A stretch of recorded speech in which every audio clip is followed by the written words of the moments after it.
En este momento vamos a dar la bienvenida al doctor Jorge Herrera. El doctor Herrera es científico biomédico de la UNAM y doctor en farmacología en la IPN. Se inició como investigador y desarrolló preclínico en el Instituto Terapéutico Miles, donde fue investigador principal y en los 90 fue profesor de desarrollo farmacéutico en estudios clínicos fase 1 a fase 4. El doctor Herrera fundó CECIPE, donde él impulsa su crecimiento como director de investigación y programas de posgrado. Ha participado en 200 congresos médicos y farmacéuticos nacionales y 20 internacionales. Ha participado en 70 publicaciones de investigación. Tiene más de 13 trabajos de investigación y 520 citas. Bienvenido, doctor. Hola, buenos días o tardes, no sé qué hora es en... Antes ya. Ya son tardes. Muy bien, agradezco la invitación a incorporarme en esta actividad de información sobre los medicamentos genéricos. La petición que me han hecho es orientarlo hacia la perspectiva de la industria química farmacéutica que se va a incorporar en la dinámica de genéricos dentro de estos requerimientos de calidad de los productos copia de medicamentos innovadores. Entonces, ¿qué hacer en este momento de despegue? Y voy a utilizar un poco lo que vivimos en México en 1998, en donde se hace oficial la política de desarrollo de medicamentos genéricos para incorporarlos en el cuadro básico.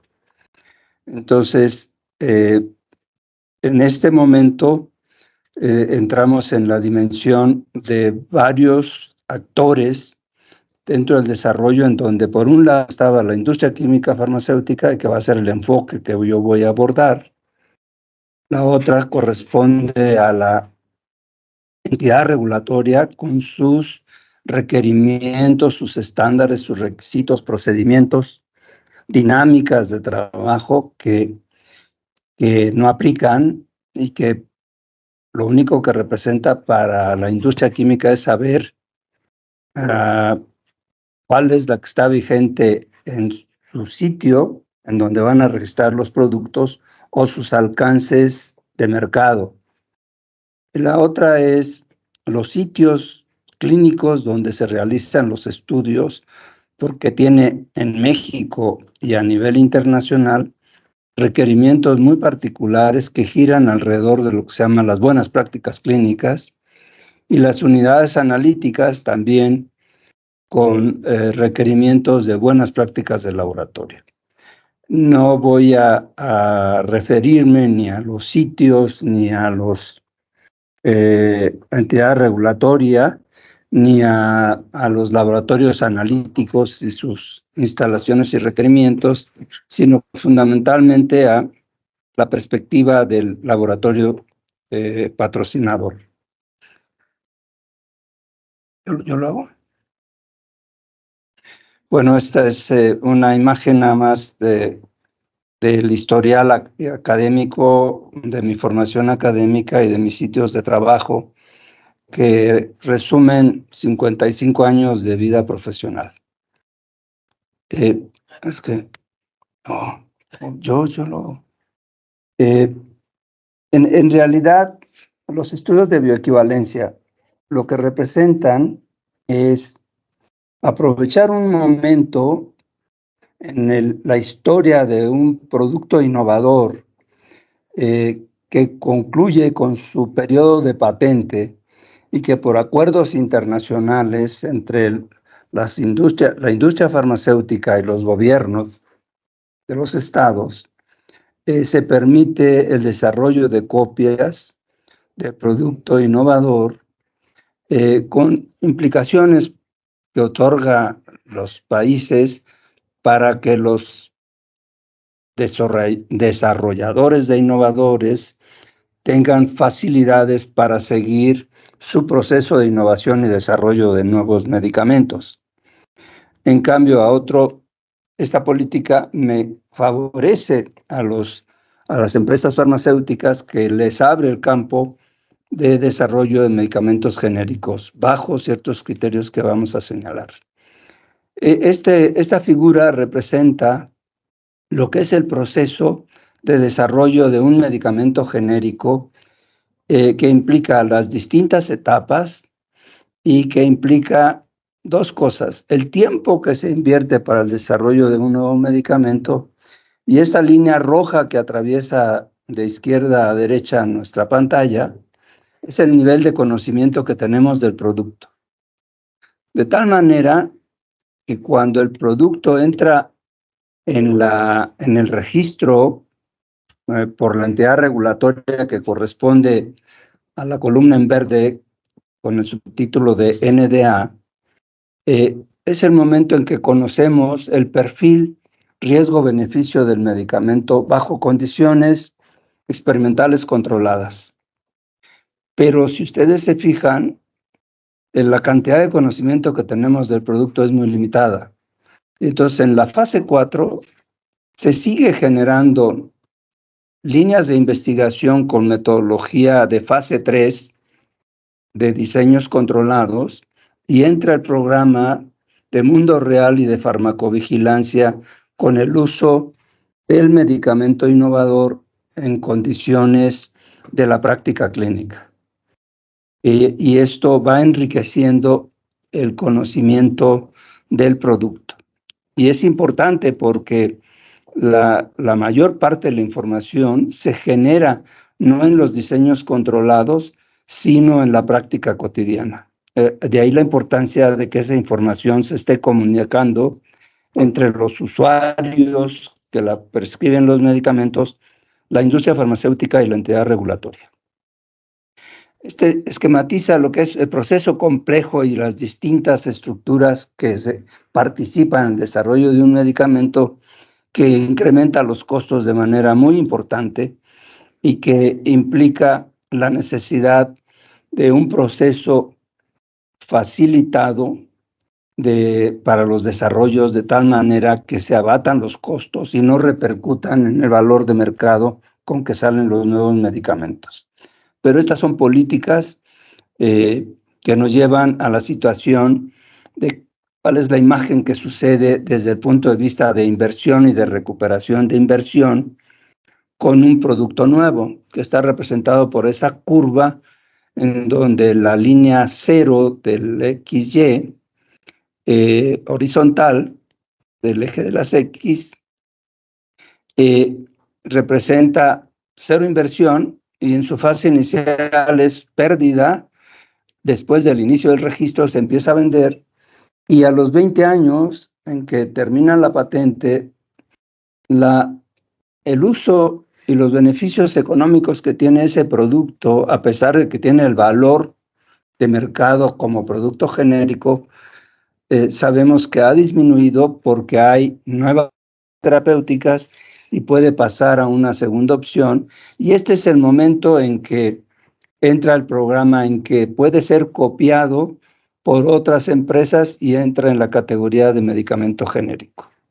Así que desde el punto de vista del mercado del innovador, este es el momento de corte para que podamos nosotros entrar en la generación de copias de manera independiente.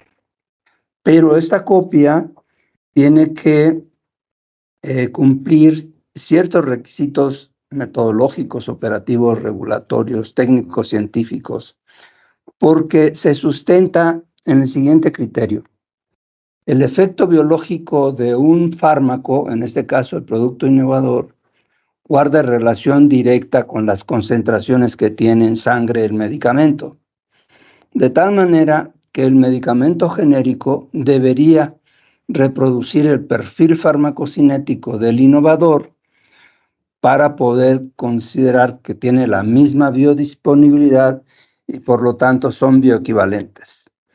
Entonces, este es el requisito muy simple, un acuerdo general, de farmacología general, que a mismo nivel sanguíneo del innovador y del genérico, mismo efecto biológico y misma seguridad clínica. Entonces, todo ese proceso que vimos tan complejo y de tanto tiempo, de 15, 20 años para algunos innovadores, se reduce a este estudio de bioequivalencia que tiene por objeto reproducir el perfil farmacocinético del producto de prueba en forma comparativa con el producto innovador. Este es muy simple, parece muy simple, pero en realidad es muy complejo, porque tiene la exigencia de ajustarse a estándares internacionales para garantizar la calidad de la forma farmacéutica que va a reemplazar al producto innovador. Ese es el principio fundamental y vamos a ver a qué nos obliga el poder entender y qué requerimos de entre las distintas partes para entrar en este proceso. Entonces, en nuestro medio, COFEPRIS establece dentro de su regulación elementos básicos que dicen: los medicamentos se autorizan, medicamentos genéricos, si son, primero, el enunciado inicial es de calidad, lo que garantiza que son eficaces y seguros. Ese es el punto crítico en la definición del medicamento genérico.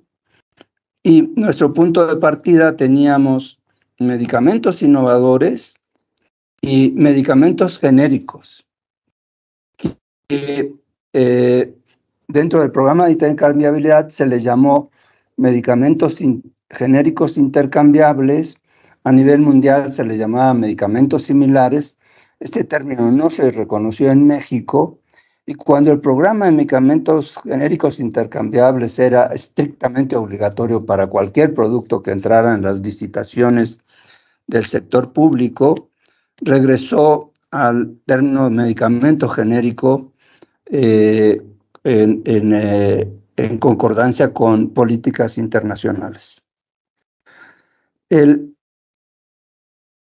sistema en México tiene una estructura colateral de la Secretaría de Salud y de la entidad regulatoria que se llama el Consejo de Salubridad General, que tiene asignadas funciones muy importantes de identificar cuál es el producto de referencia para cada medicamento reconocido en nuestro país, porque en las distintas entidades regulatorias, FDA reconoce una referencia, EMA reconoce otra referencia, Japón reconoce otra referencia, y los países sudamericanos pudieran tener su propia referencia conforme a sus leyes locales.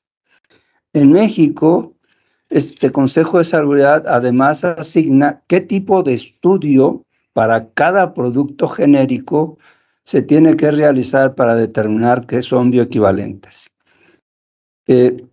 Entonces, hay guías que tenemos que hacer para desarrollar los estudios, pero el proceso de realización de los estudios, que aunque parece simple, empieza a tener complejidades que van desde requerimientos analíticos, porque los niveles que se cuantifican en sangre son muy bajos, o compuestos que tienen peculiaridades de alto riesgo o son tóxicos, y entonces el Consejo de Salubridad emite guías con el apoyo de la academia, de expertos en farmacología, en farmacia, en clínica, etcétera, para hacer guías que hacen diferentes el desarrollo de los estudios clínicos y que la industria farmacéutica tiene que tomar en cuenta.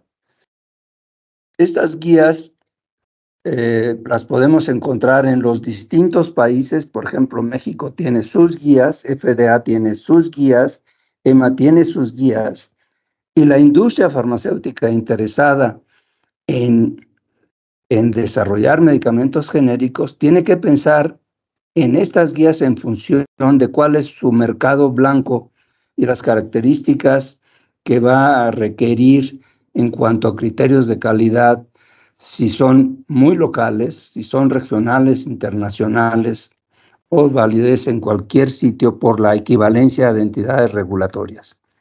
Entonces hay documentos que nos guían, que nos orientan para compuestos particulares o compuestos que aparentemente el proceso es simple, pero como vamos a ver, no es tan simple metodológicamente.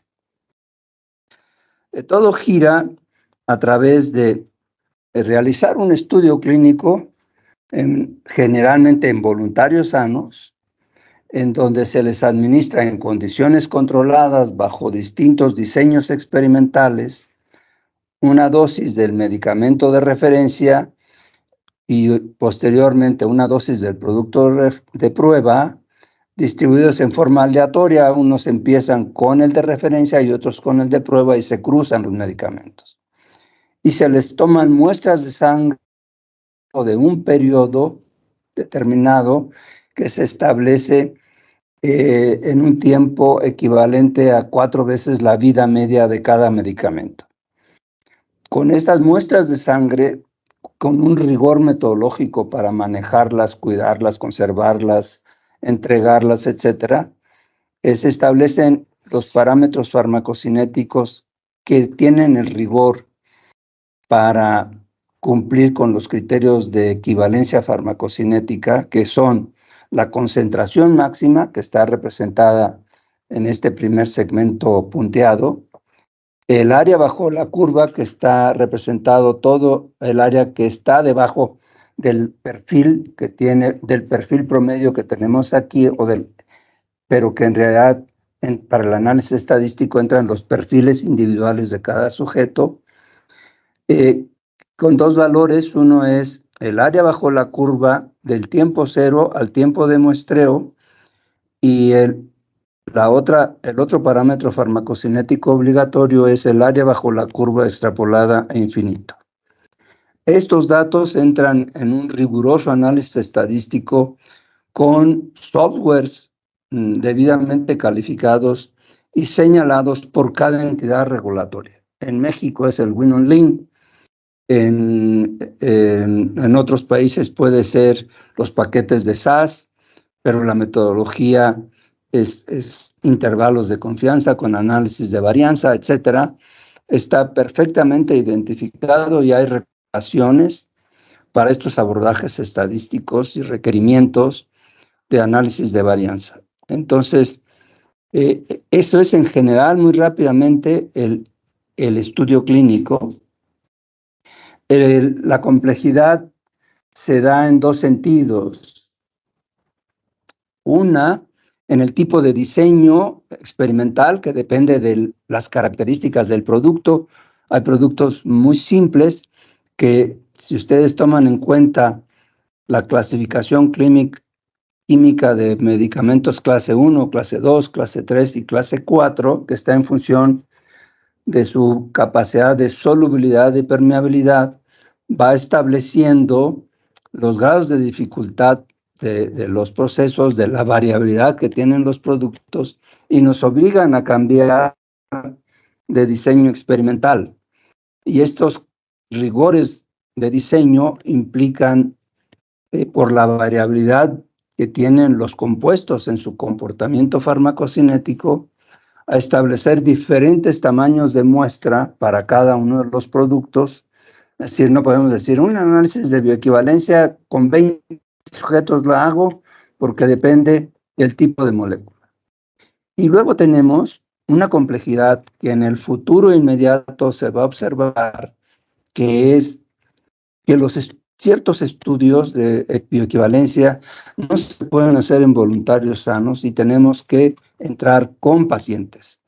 Las metodologías, las condiciones, los tiempos, los costos, las dificultades son totalmente diferentes entre un estudio de bioequivalencia en voluntarios sanos contra un estudio de bioequivalencia realizado en pacientes. Y el tipo de pacientes, pues, es muy diferente. Por ejemplo, pueden ser pacientes con cáncer, pueden ser pacientes con artritis reumatoide, pueden ser pacientes con depresión inmunológica por por la enfermedad, etcétera. Entonces, la dificultad de reclutamiento, esto es muy crítico.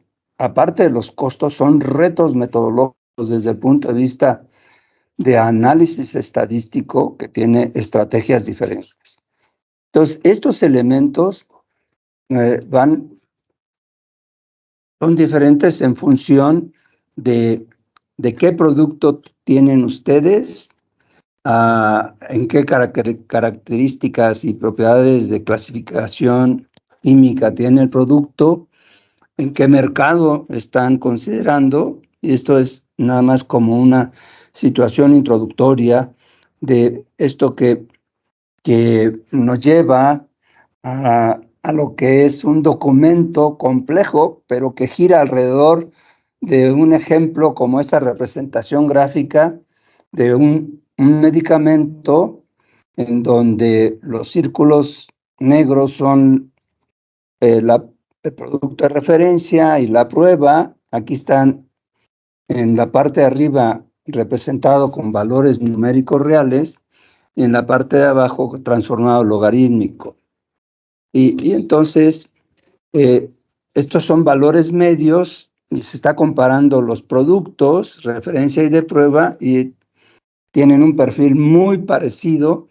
Y luego, a través de la estrategia de análisis estadístico, se genera lo que se llama el intervalo de confianza, que para determinar que sea equivalente, debe de caer en el 80, 125.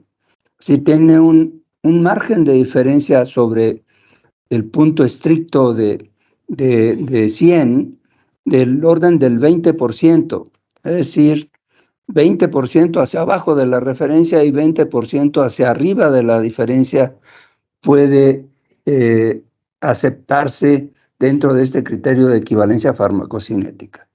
Y aquí vemos que para este producto, tanto la Cmax cae en un intervalo de confianza cuyo valor medio es 105. Ustedes se lo pueden encontrar con otra representación como 1.05. Y entonces el rango del intervalo está entre 95 y 116, que está dentro del rango requerido 80 a 120. Entonces, cuando uno encuentra que tu resultado estadístico está así, pues ya la hiciste. Pero cuando no sale y es todo tu esfuerzo de trabajo y no sale, inmediatamente es el estudio clínico se hizo mal, o el estudio analítico se hizo mal, o la estadística se hizo mal, porque mi producto que yo lo hice con mis manos, está, pero de plácemes, pero no salió en la bioequivalencia. Entonces, ese es otro punto muy importante que la industria químico-farmacéutica debe prevenir, considerar y saber abordar. Bueno, este es otro ejemplo de otro producto comparativo y vean qué bonitos salen, pero esos son los valores medios y vemos esas desviaciones estándar que representan la variabilidad. Y entonces, los valores individuales de cada sujeto es así como un enmarañado de datos, porque no tiene esta nitidez de una curva muy bonita, muy elegante. Los datos individuales son como un campo lleno de plantas y espinas, con distintos tiempos de subida, de bajada, velocidad de eliminación, etc. Esta es la representación media de los comportamientos de los valores individuales. Bien, el punto en donde estamos es que este es el intervalo de confianza en donde el valor 0 es dos productos que son estrictamente iguales, lo cual es sumamente difícil que ocurra, y un delta hacia abajo permitido, que es del orden del menos 20% a la izquierda o a la derecha. Y el producto se considera bioequivalente cuando cae el valor medio y los los intervalos a la izquierda y a la derecha dentro de estas dos líneas verticales laterales. Y entonces, fíjense en el mero centro, un producto que estrictamente cayó en el valor 0, o sea, 1 o 100, y sus rangos del intervalo de confianza están dentro de muy simétricamente distribuidos, y ese es el ideal. Pero pueden ocurrir dos cosas diferentes a pesar de que el medicamento salga bioequivalente. En la tercera línea de arriba abajo, el producto es bioequivalente, pero fíjense que está más pegado a la derecha y ese compuesto se considera bioequivalente, pero el que está en el quinto lugar es bioequivalente y está hacia el lado izquierdo. Lo que resulta aquí, y es muy importante, es que el concepto de bioequivalencia lo que implica es que si yo tengo un paciente tratado con un medicamento innovador, lo puedo sustituir por mi medicamento que salió bioequivalente, pero no me autoriza a que yo pueda cambiar un medicamento bioequivalente por otro bioequivalente, porque no sé a cuál de estas tres categorías corresponda el bioequivalente que estoy utilizando en este momento con mi paciente. Si estoy utilizando un bioequivalente de la línea 3 y luego se lo cambio a un bioequivalente de la línea 5, de seguro voy a tener una falla terapéutica. Y entonces, este punto implica las políticas públicas y el conocimiento de ustedes de por dónde cayó su producto. Entonces, es muy importante y se refleja en el análisis estadístico. Bien, México en 1997 y lo ratifica en 1998, establece el programa de medicamentos genéricos como una necesidad nacional.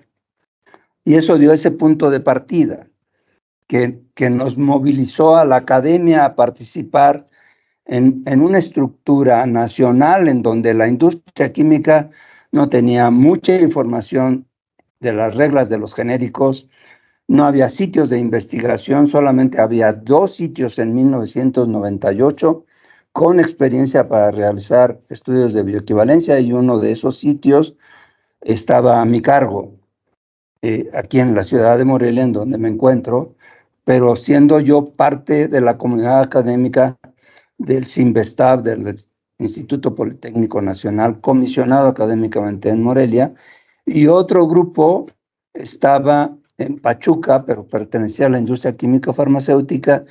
Había un tercer grupo que comandaba la doctora Helgi Jung, una gran experta en métodos analíticos y en farmacia, que hacía los estudios clínicos en algún hospital, porque todavía no estaba regulado. Ahorita vamos a ver cómo esta regulación aparece en México y que es necesario conocerla en cada uno de los países en donde ustedes están interesados en el desarrollo de los genéricos.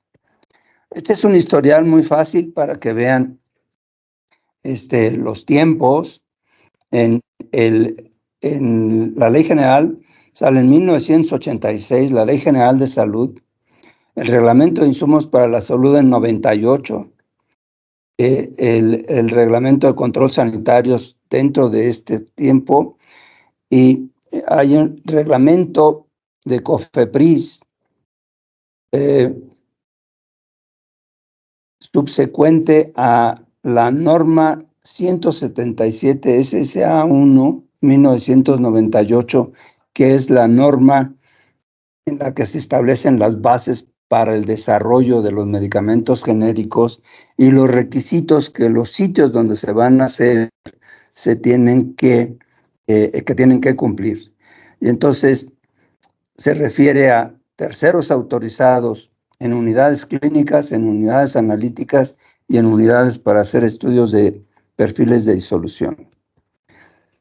Pero entonces nos encontramos con este antes y es versus este momento en que hay un interés o una definición política de que hay que participar en los medicamentos, en el desarrollo de medicamentos genéricos. No voy a platicar lo que sucede en México, sino lo que les quiero comentar es quiénes son los participantes, de los actores dentro de esta dinámica, y me voy a enfocar exclusivamente a la experiencia que nosotros vivimos en la interacción como sitio de investigación clínica y de sitio analítico, y en donde estaba nuestro recurso bioestadístico, con aquellas industrias químicas que querían participar en productos genéricos, con la mención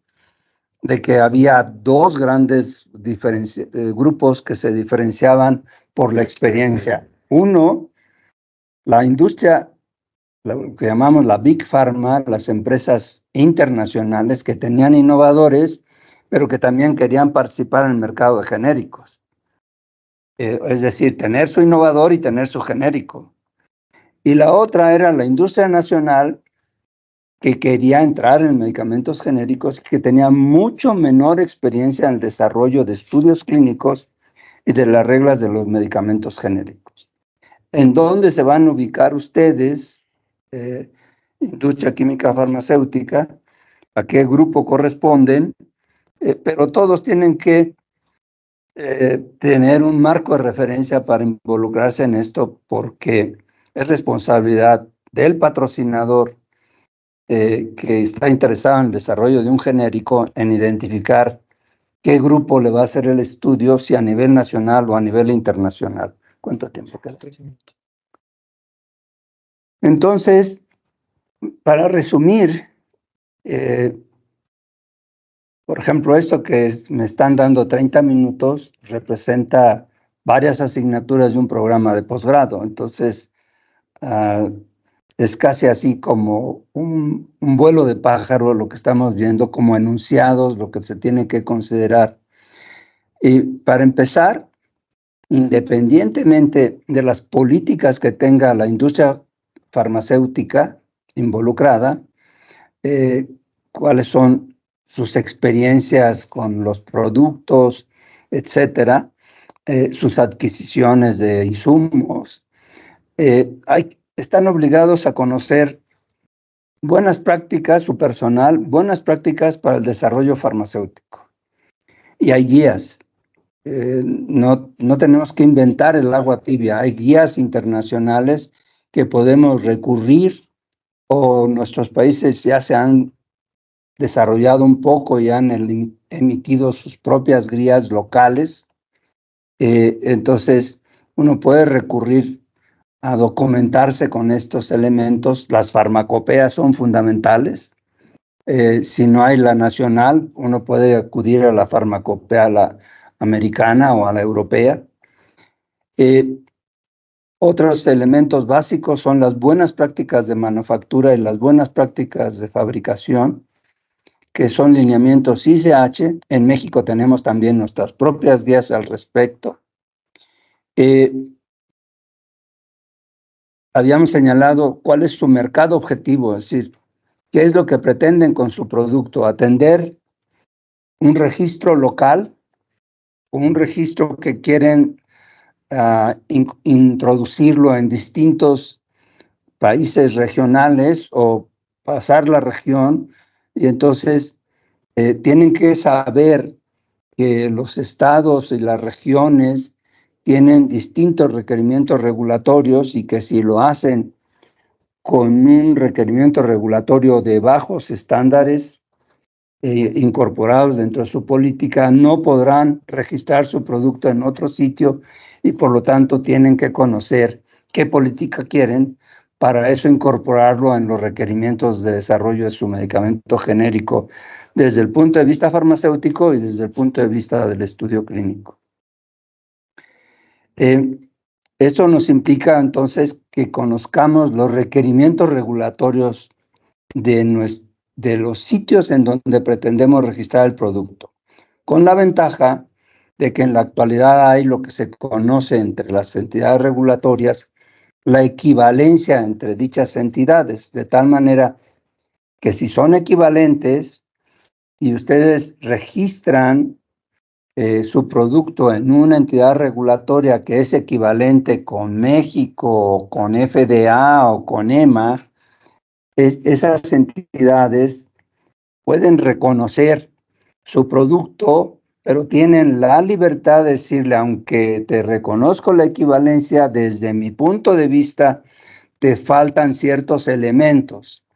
Y entonces, aunque exista un reconocimiento explícito de equivalencias entre entidades regulatorias, cada entidad regulatoria puede poner sus requerimientos particulares adicionales y eso hay que considerarlo en los desarrollos, en los tiempos y en los costos.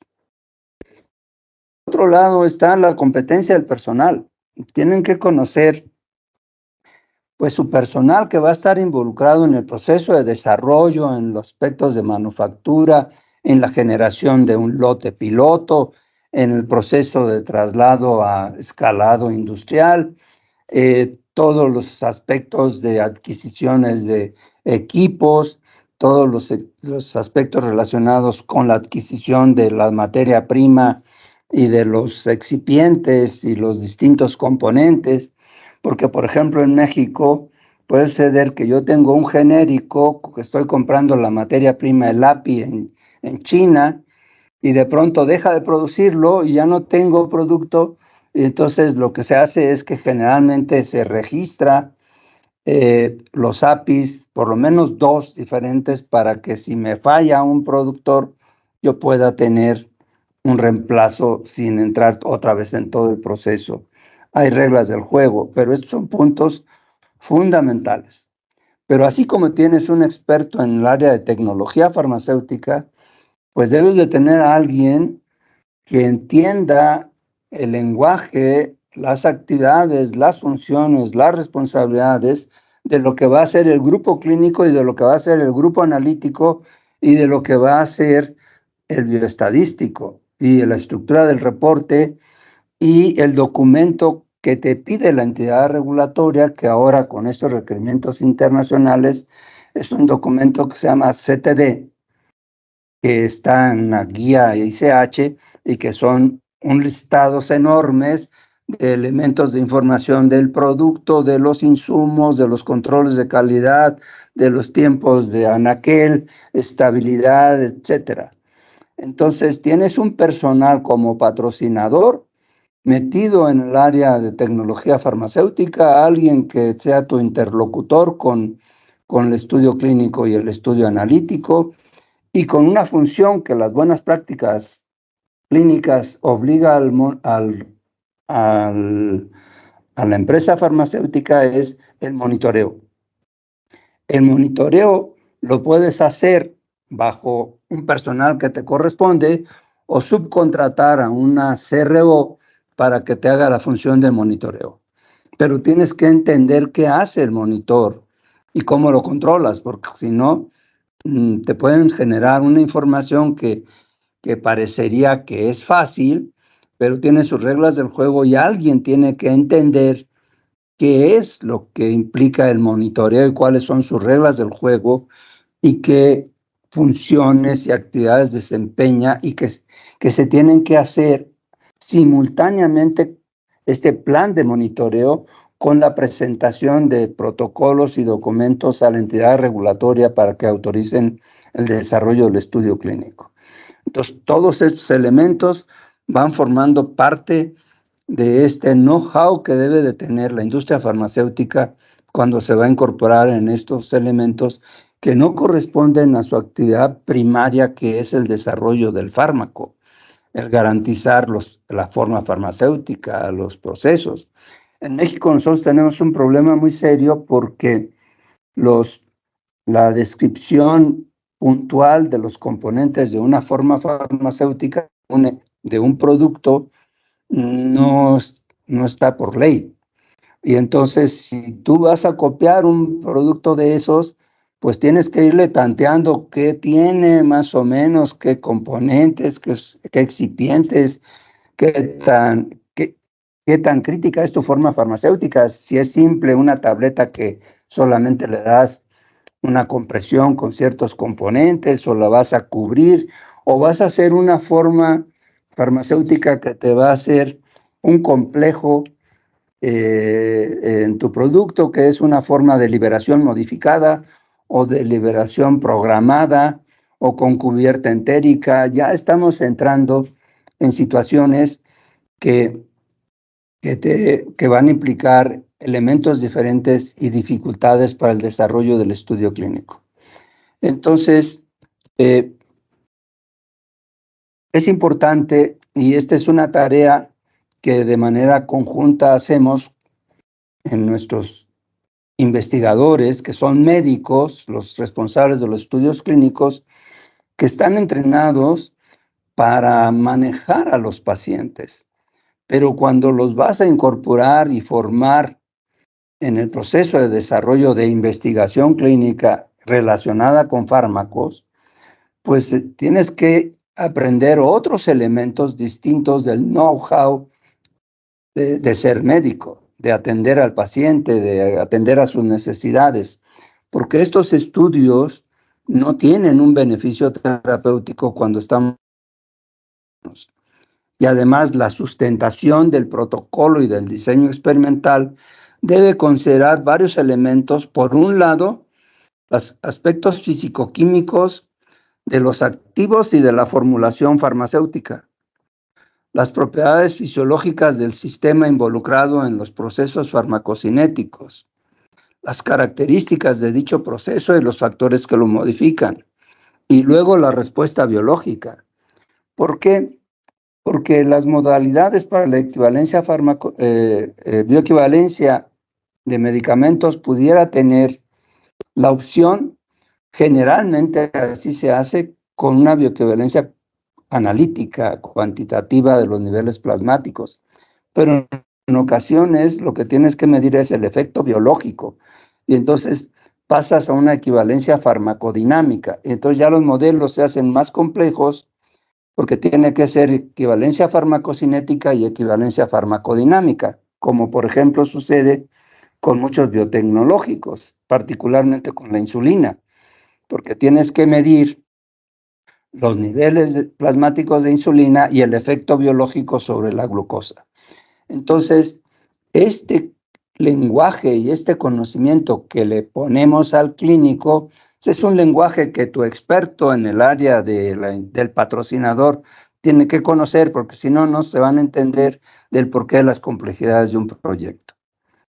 Y entonces, elementos, el tamaño del lote piloto, la información sobre el producto que tienes que generar, es una fórmula farmacéutica con estas características de liberación rápida, su pKa es tal, la dosis es tanto, se va a administrar por vía oral, qué características tiene, cómo se pretende administrarlo, si antes del desayuno, con los alimentos. El otro elemento es qué se necesita para el desarrollo del producto, y es qué estándar de referencia, primero, qué producto de referencia le corresponde a eso, si está disponible o no. Porque, por ejemplo, en México decían, la referencia es el medicamento fulano, pero tienen que ser todos del mismo lote. Entonces salía uno al mercado a buscar el lote, y como tienes que guardar una cantidad de medicamentos, lo que sucedía es que no había lotes suficientes y tenías que andar consiguiendo ese lote en Chihuahua, en Oaxaca, en México, de farmacia en farmacia para cumplir con los productos. Porque debes de dar no solamente la cantidad de medicamentos que vas a estudiar, sino tener un resguardo por si es necesario que la entidad regulatoria te pida que lo repitas. Certificados de calidad. Entonces, las características de la forma farmacéutica. Y luego los imponderables. Tiempos de entrega. Mi lote piloto me sale en 15 días y pasa 30 días, no me ha salido. No he hecho el perfil de disolución. Y todo eso, lo que es el tiempo para formalizar un contrato o para formalizar un protocolo, se empieza a tener factores que alargan el desarrollo de un estudio o situaciones tan críticas como que el producto no salió bioequivalente y entonces, ¿en dónde está la falla? Porque la unidad te dice, hay que reformular.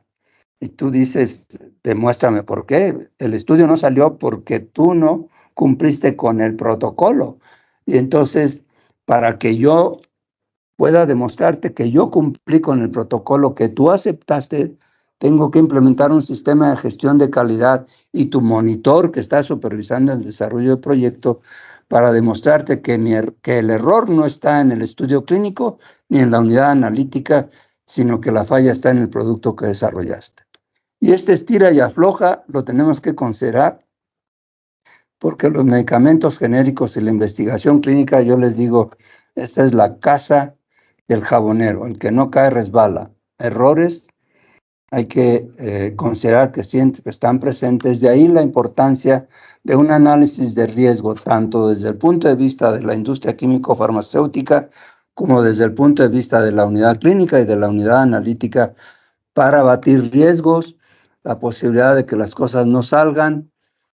Cada quien tiene que cumplir su papel, comprometidos con la calidad y con el manejo de información verídica, sin ocultar elementos en la información que compartimos entre las distintas partes. Cerramos con esto. Perdón por ser tan acelerado, no tener tiempo para puntualizar aspectos, pero las reglas del tiempo están cubiertas. Gracias.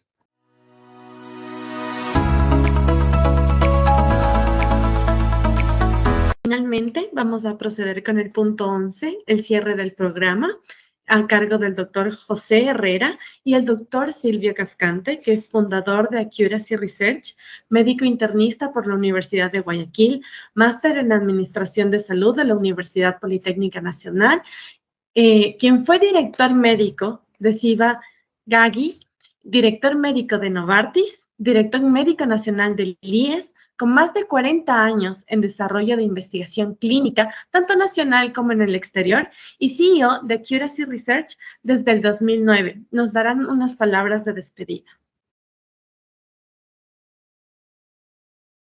Muchísimas gracias. Yo vi que ya contestaron algunas preguntas en el chat.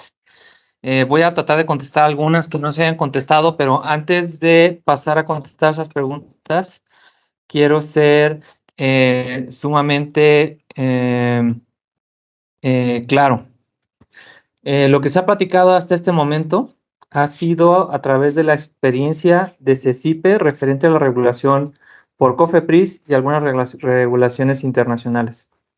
Recordemos que ARAXA es una entidad soberana y deberán de ser ellos los que definan los criterios a aplicar en Ecuador. Es muy importante que se apoyen con los expertos en la academia, en algunas otras regulaciones y en algunos terceros para encontrar un punto en común. Sin embargo, la decisión final recae en la autoridad sanitaria de cada país, independientemente si en otros países de mayor vigilancia sanitaria se hace de otra manera. Hay que respetar la soberanía de cada entidad regulatoria. Nosotros no estamos para decir cómo hacer las cosas, solo para hacer sugerencias con base a nuestra experiencia. Por eso hago de nuevo una felicitación a ARAXA por participar el día de hoy y hago la invitación a generar una vía de contacto para poder resolver dudas. Yo sé que el doctor Cascante y Accuracy están trabajando en generar estos puntos de encuentro con la autoridad sanitaria y de nuevo los felicito por estos actos. También quisiera, voy a abrir algunas de las preguntas que nos han estado haciendo para comentar rápidamente. Respecto a el medicamento de referencia, bueno, si en México se encuentra el referente o comparador, si no se encuentra el referente o comparador, se procede a una búsqueda internacional. En caso de que no se encuentra, se busca el registro más antiguo y se propone como medicamento de referencia, pero repito, esto está sujeto a la decisión desde la autoridad. Y se puede, en otro caso, hacer la comparación con biodisponibilidad si no se tiene la combinación exacta con el principio activo y forma farmacéutica. Se puede hacer una biodisponibilidad comparativa y la parte estadística propone hacer un ajuste y después se hace un acercamiento con la autoridad sanitaria para definir las pruebas que se tendrían que hacer para hacer el registro. Nos preguntan sobre la vigencia de los estudios. Si en la vigencia se refieren al tiempo que está autorizado un protocolo, COFEPRIS no ha autorizado hasta el momento algo. Si se refieren a la vigencia para el registro, el estándar en todos los países o en la gran mayoría de los países son 5 años y esto, como lo comentamos, es para asegurar que el medicamento sigue siendo seguro y efectivo y en dado caso de que haya algún cambio en alguno de los excipientes. Respecto a concluir parámetros farmacodinámicos en los estudios de bioequivalencia habituales y de esta forma tener una mayor confianza o seguridad con respecto a su equivalencia terapéutica, bueno, nuestra experiencia personal es, ya lo mencionamos, los estudios para demostrar bioequivalencia se basan principalmente en la farmacocinética, bajo este principio de que concentraciones plasmáticas iguales representan un efecto igual. Y como lo hemos platicado y ya más adelante ustedes lo irán viendo cuando se adentran en el mundo de las bioequivalencias, los estudios de bioequivalencia son complejos, son caros, requieren de mucho tiempo. Entonces, agregar valores de farmacodinamia en este tipo de casos, si no son realmente necesarios, no es algo que nosotros recomendamos. Y bueno, la farmacodinamia solamente se recomienda para en algunos casos muy particulares que pueda haber. Respecto a los estudios de 3pH, si se pueden hacer por el patrocinador en México, no se tiene que hacer obligadamente por un tercero autorizado. Ustedes saben, existe esta cuestión sobre el ser juez y parte. Sin embargo, como comento, es muy importante atender esto con la autoridad sanitaria. No es posible llenar todos los espacios que representa una bioequivalencia, no nos es posible atender todas las dudas. Por eso voy a ceder la palabra al doctor Silvio Cascante, no sin antes haber dado un mensaje muy importante. En CECIPE tenemos una filosofía y esa filosofía es que hay cosas que cuestan y hay cosas que valen. Existen muchos otros servicios de bioequivalencia, tanto en México como internacionales. Todos son excelentes servicios. Cada uno tiene diferentes valores agregados, ofertas de valor. Lo que queremos alcanzar a través de CECIPE y Accuracy es que ustedes en Ecuador tengan un contacto directo con quien acercarse y poder hacer cualquier tipo de, poder obtener información, apoyarse en el equipo de Accuracy. Y creemos que esa será una manera mucho más eficiente de realizar estas interacciones. No es nuestro deseo en ningún momento, y esto nos lo dicen muchos clientes, nosotros no queremos vender bioequivalencias, lo que nosotros queremos es ofrecerles un servicio de calidad, darles asesoría, darles apoyo, ayudarles a encontrar el mejor camino para registrar sus productos, platicar con ustedes. Les invito por favor a que se acerquen con el doctor Cascante, platiquen cuáles son sus necesidades, cuáles son sus objetivos y nosotros con mucho gusto nos acercaremos a entender cuáles son sus necesidades, cuáles son y ver la manera de que ustedes como industria logren sus objetivos. Y para cerrar, queremos abrir la posibilidad de que a través del doctor Cascante se acerque platicar, porque nos gustaría mucho poder apoyarlos con cursos de capacitación y entrenamiento, y si en algún momento desearan tener una visita a las instalaciones de CECIPE para conocer un poco más sobre los estudios de bioequivalencia, estaríamos muy dispuestos a trabajarlo. Cierro simplemente de nuevo agradeciendo al doctor Cascante por su oportunidad de participar y de colaborar, y recordarles que todos, por conveniencia y por ofrecerles un mejor servicio, todos los contactos de servicios para CECIPE se hagan a través de Accuracy. Muchísimas gracias, doctor, y muchas gracias a todos por participar. Muchas gracias, doctor Herrera. Bueno, como director general de Accuracy Research, le agradezco vuestra presencia y vuestro tiempo. Esperamos que los temas aquí tratados hayan sido de vuestro interés y que las exposiciones aquí presentadas hayan contribuido a esclarecer este importante y complejo tema de bioequivalencia, aunque estoy seguro que habrán nacido muchas más inquietudes. Nuestro compromiso ha sido crear conocimiento sobre bioequivalencia, porque sabemos los esfuerzos, dedicación y calidad con la que ustedes fabrican sus productos. Sin embargo, debido a la regulación local e internacional, así como por los compromisos éticos y morales que ustedes tienen con nuestra sociedad que consume sus productos, el efecto o resultado de esa calidad de sus productos no solo que debe ser, sino también parecer y por tanto demostrarse. Y la única forma en que ustedes garantizarán a sus consumidores que sus productos tienen la calidad antes mencionada es a través de una evaluación técnica, científica y objetiva de sus productos, que estos son semejantes o bioequivalentes a los fármacos de referencia. Es por ello que, y debido a que en Ecuador no existen las condiciones para realizar este tipo de estudios, y me refiero, por ejemplo, a la preparación de los comités de éticas, las instalaciones sanitarias para efectuar la parte clínica de estos estudios, y qué decir, evaluar a los sujetos sanos y menos aún para efectuar la parte analítica. Todo esto requiere una inversión de recursos inmensos. Es por ello que Accuracy Research se asoció con CECIPE para realizar estos estudios juntos, como equipo, con la rigurosidad científica que demanda y para garantizarles que los estudios que realicemos para ustedes tendrán la garantía de calidad suprema y que su bioequivalencia será certificada por una agencia reguladora de alta vigilancia sanitaria, como es la agencia reguladora mexicana, la COFEPRIS, y que esta certificación les servirá como certificado de bioequivalencia quizás en otros países de nuestra América Latina.